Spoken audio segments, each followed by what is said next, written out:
Alors, on repart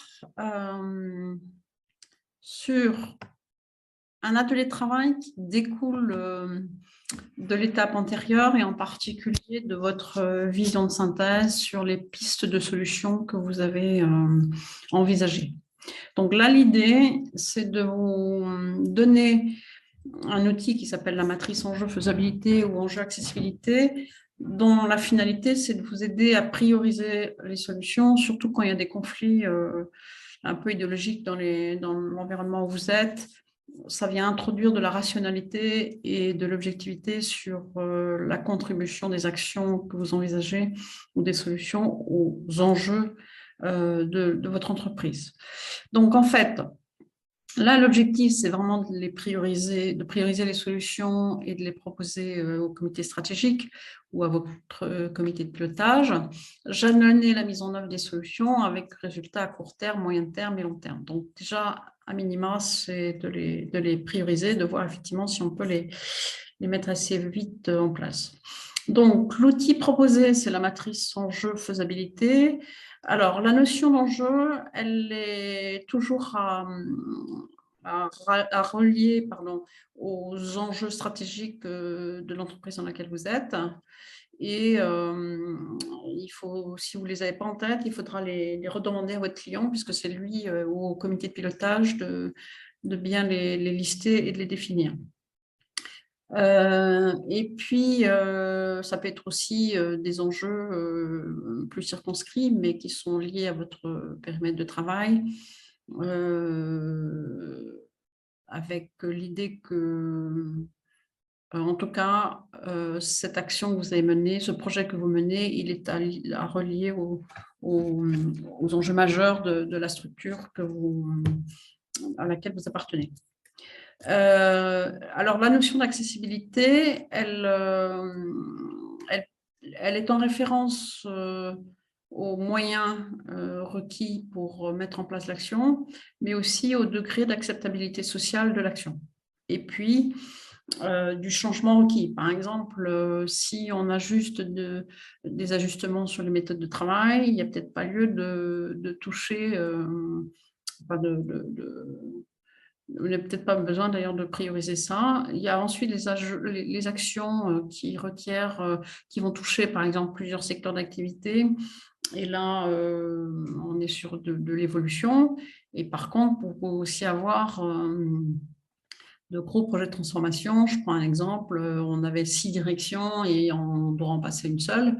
Là, on a de la rupture, on a vraiment de la transformation pilotée.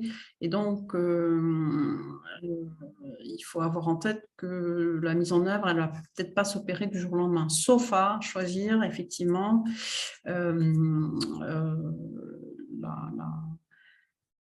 la rupture rapide et l'accessibilité rapide en se disant bah, ça c'est urgent et on y va. Si on ne le fait pas, on laisse l'entreprise en péril.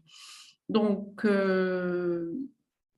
vous pouvez aussi définir un critère de temps à court terme, moyen terme ou long terme.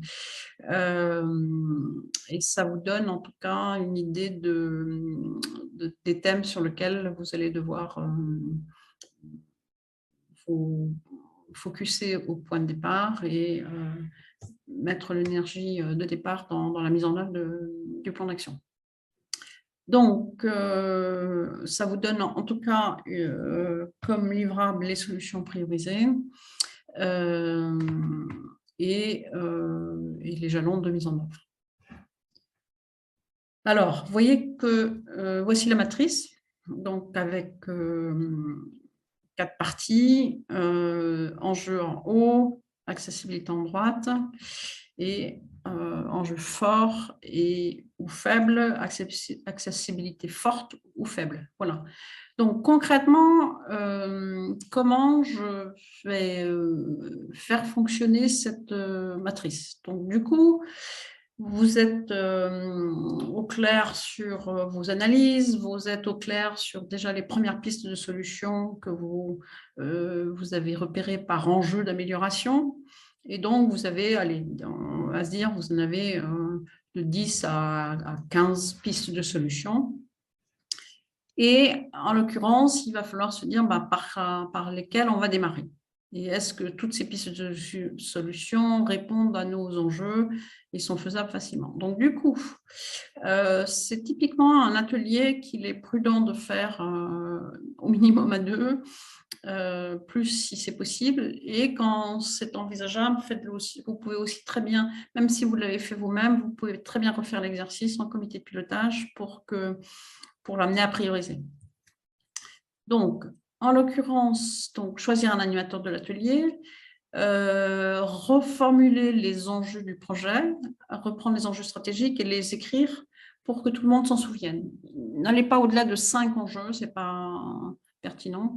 Par contre, reprenez les enjeux forts, par exemple, moderniser notre outil de travail, maîtriser notre structure de coûts, développer notre activité, nos clients, passer d'une structure d'établissement autonome à un groupe.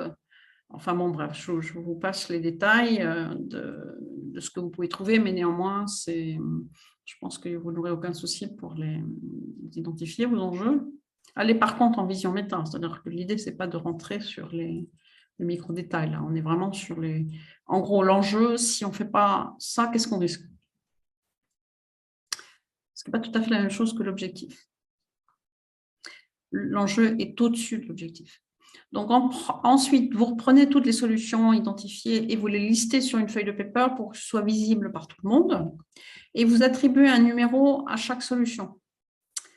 Ensuite, vous notez ce numéro sur un petit post-it, parce que c'est plus facile de le caser sur votre matrice. Et du coup, collectivement et en groupe, vous allez demander à celui-ci. Donc, vous reprenez la piste de solution numéro 1 que vous avez, la piste de solution numéro 2, etc.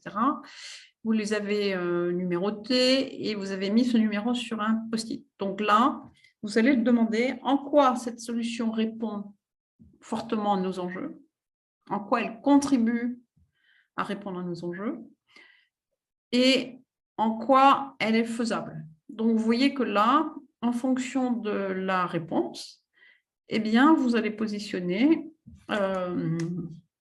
votre petit post-it sur la matrice. Donc, vous faites ça successivement avec toutes les actions et vous voyez que vous obtenez un résultat assez facilement pour l'avoir fait avec plusieurs types de publics.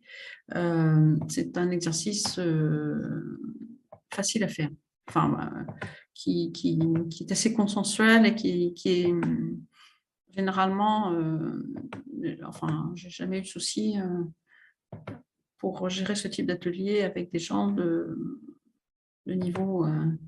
différents niveaux. Voilà, donc concrètement, on va refaire le petit exercice. Voilà, je vais vous mettre le petit post-it avec solution numéro 1. On va mettre la numéro 1. La numéro 1. Donc, en fait, ce qu'on voit, c'est qu'elle répond très fortement, elle répond fortement aux enjeux de la société ou l'entreprise ou l'établissement de santé, si je reste un établissement de santé. Et ça tombe bien, elle répond aux enjeux et en plus, elle est facilement accessible. Alors, c'est pas toujours le cas. Souvent, on a une dissonance entre les deux. Voilà.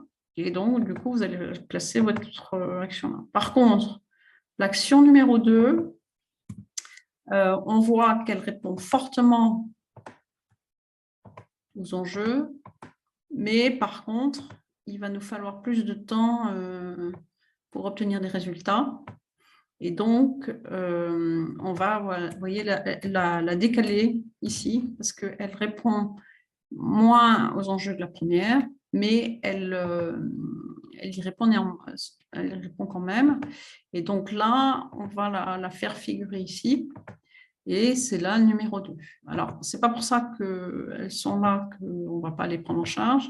Par contre, soit on se dit qu'on les démarre tout de suite parce que On sait que ça va prendre du temps avant d'obtenir des résultats, pardon.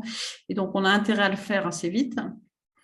Mais du coup, ça permet de mettre de la conscience sur les uns et les autres, sur le fait qu'il va falloir du temps pour la mettre en œuvre et qu'il y a lieu de se préparer à le faire. Par exemple, là, je l'ai fait récemment sur une direction où on passait de 6 directions, 6 DRH à une seule, et ben, avec une bascule au 1er janvier 2024, vous voyez, sachant qu'on a démarré en 2022, donc vous voyez que celle-là, elle était exactement positionnée comme ça, avec un enjeu fort, parce qu'il y avait de toute façon une obligation juridique à ce qu'il y ait une seule dame de territoire. Et donc,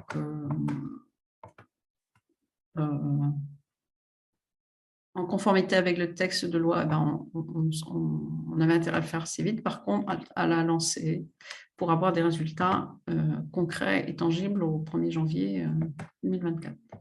Voilà. Et puis la troisième, on voit qu'elle ne répond pas à nos enjeux. Et puis, on va voir qu'elle est accessible. Mais en fait, donc, elle est accessible rapidement. Mais vous pouvez en avoir une autre qui se trouve là.